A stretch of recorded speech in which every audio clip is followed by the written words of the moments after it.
ஆண்டவராகிய இயேசு கிறிஸ்துவின் நாமத்தில் காலை வாழ்த்துக்கள். இன்றைய மன்னா, நான் ஜெபம் பண்ணும் போதெல்லாம் இடைவிடாமல் உங்களை நினைத்து கொண்டிருக்கிறதை குறித்து தமது குமாரனுடைய சுவிசேஷத்தினாலே என் ஆவியோடு நான் சேவிக்கிற தேவன் எனக்கு சாட்சியாய் இருக்கிறார்.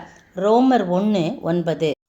அப்போஸ்தலனாகிய பவுல் இதை யாருக்கு சொல்கிறாருன்னு சொல்லும்போது, ரோமாபுரியிலுள்ள தேவ பிரியரும் பரிசுத்தவான்களாகும்படி அழைக்கப்பட்டவர்களுமாகிய அனைவருக்கும் இதை எழுதுகிறார். அதான் ஆண்டவருடைய வாழ்த்தெல்லாம் சொல்லிட்டு சுவிசேஷத்தை குறித்து அவருடைய மாம்சத்தின்படி தாவீதின் வம்சத்தில் அவர் பிறந்தவர், பரிசுத்தாவியின்படி தேவனுடைய சுதன் என்றும் மரித்தோர்ந்து உயிர்த்தெழுந்த என்று சொல்லி அந்த தேவகுமாரனாக பற்றி அவர் என்ன பண்ணுறாரு சொல்கிறார்.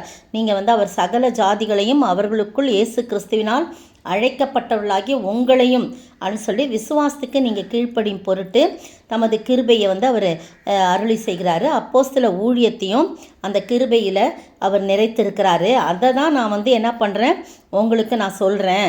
அந்த விசுவாசத்தை தான் உலகமெங்கும் நம்ம சொல்லணுன்றதுக்காக நான் சொல்கிறேன் கிறிஸ்துவின் மூலமாய். அந்த ஆண்டவர் நான் ஜெபம் பண்ணும்போதெல்லாம் உங்களை நினைக்கிறேன்றத நான் ஆவியினாலே சேவிக்கிற தேவன் எனக்கு சாட்சியாக இருக்கிறார். பாருங்க, பார்த்தீங்களா?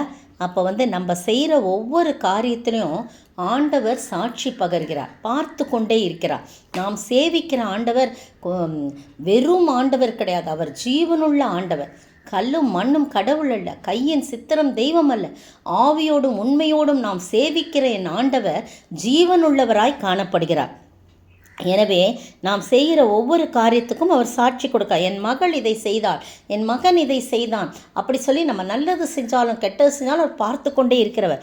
நாம் ஆராதிக்கிற நம்முடைய ஆண்டவர் நம்மை பார்த்து மகிழும்படியாய், நாம் சாட்சி பகரும்படியாய், நம்மை குறித்து அவர் சாட்சி பகரும்படியாய் நாம் நடந்து கொள்ள வேண்டும். பிரியமானவர்களே, அதில் தான் அவர் சொல்கிறாரு, அவர் சாட்சியாக இருக்கான்னு சொல்லிட்டு நீங்கள் ஸ்திரப்படுவதற்காக ஆவிக்குரிய சில வரங்களை உங்களுக்கு கொடுக்கும்படி நான் என்ன பண்ணுறேன், அதை நான் வாஞ்சையாக இருக்கிறேன். அதனால் அதுக்காகலாம் நான் ஜெபம் பண்ணுறேன்.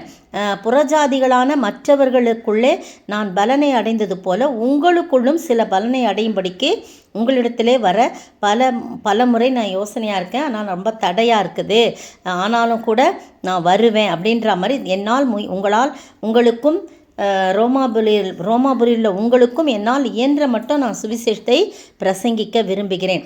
லெட்டர் தான் எழுதுகிறார், சரியா? நேராக வர முடியல, நிறைய தடைகள் இருக்குது. ஆனால் கிறிஸ்துவின் சுவிசேஷத்தை குறித்து நான் வெட்கப்படுவதில்லை.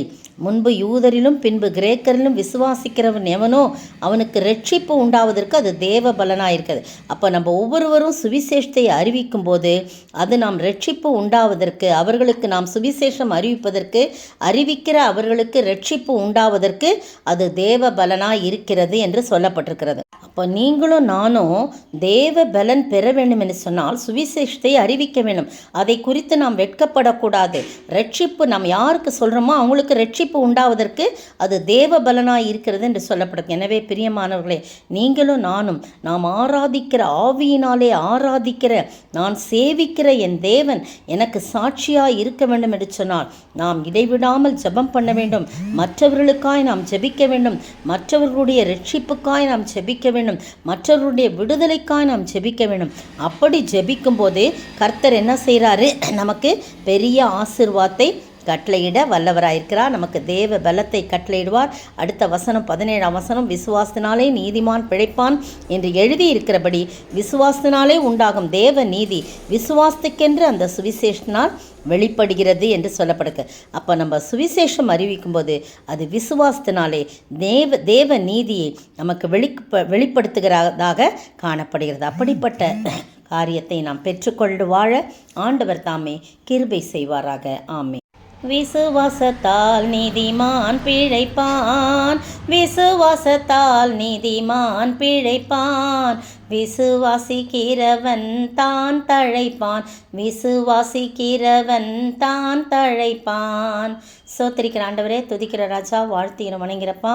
கர்த்தாவே, நாங்களும் உம்மை சேவித்து நீர் எங்களை குறித்து சாட்சி சொல்லும்படியாக நாங்கள் ஆவியோடு உம்மை சேவித்து மற்றவர்களுக்கு உம்மை பற்றி சொல்லவும் மற்றவர்களுக்காக பாரத்தோடு ஜெபிக்கவும் சுவிசேஷத்தை அறிவிக்க வெட்கப்படாதிருக்க அதன் மூலம் நாங்கள் தேவ பலனை பெற்றுக்கொள்ள தேவ நீதி அந்த விசுவாசத்திலே வெளிப்பட நீர் உதவி செய்ய வேண்டும் என்றே கர்த்தரும் மீட்பரும் ராஜாவுமாகிய இயேசு கிறிஸ்துவின் விலையேற பெற்ற நாமத்தில் ஜெபிக்கிறேன் பிதாவே, ஆமேன்.